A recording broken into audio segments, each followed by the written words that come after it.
Hey everyone, it's Madison Gesiotto coming to you once again with the good news. Now, as you all know, when we first began the coronavirus pandemic here in the United States, we were very unsure as to what would happen to our economy. People talked about, over 20-30% unemployment rates, a potential Great Recession or Great Depression.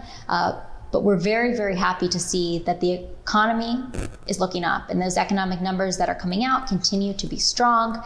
Morgan Stanley economists are now predicting that we'll actually return our output to pre-coronavirus crisis levels by the fourth quarter of this year. So we'll continue to keep an eye on the economy, but this is some good news as those numbers stay strong and as the stock market again rises and rises.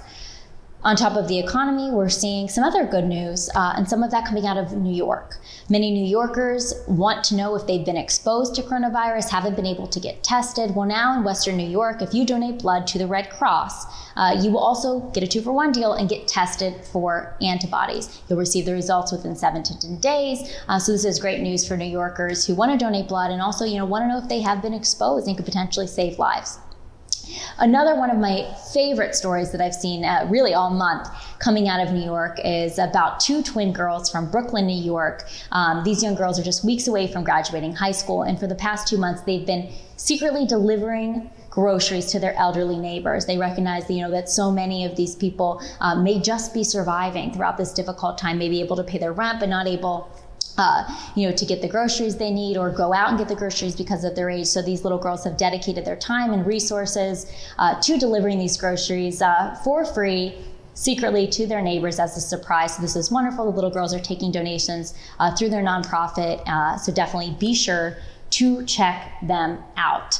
Their nonprofit organization is called Wings of Hope. Some other great news, as we all know, the housing market was impacted, of course, by the coronavirus pandemic, but this may be the best time for future home owners to get into the home of their dreams because of the low mortgage rates. I mean, we're seeing historically low rates. Some of those around or under 3%. So definitely keep an eye on that. If you're interested in buying a home, now might be a great time. And of course, we all love our four-legged friends, but some really interesting research coming from French researchers present evidence that dogs may be able to detect COVID-19 before symptoms are even shown. They took these dogs that had previously been trained to detect explosives and colon cancer, and they were able to detect disease either most or all of the time. So this is very interesting. These dogs were actually sniffing the sweat from humans' armpits. So we'll keep an eye on this study, which is a really interesting one coming out of a new proof of concept paper in France. There's so much good news going around despite the fact that we've been in difficult times. Again, as always, please be sure to share the good news that you haven't seen in the mainstream media that maybe you've seen online or within your own community with us, and we'll be sure to share it with everyone else. Thanks again, and we'll be back soon with more good news.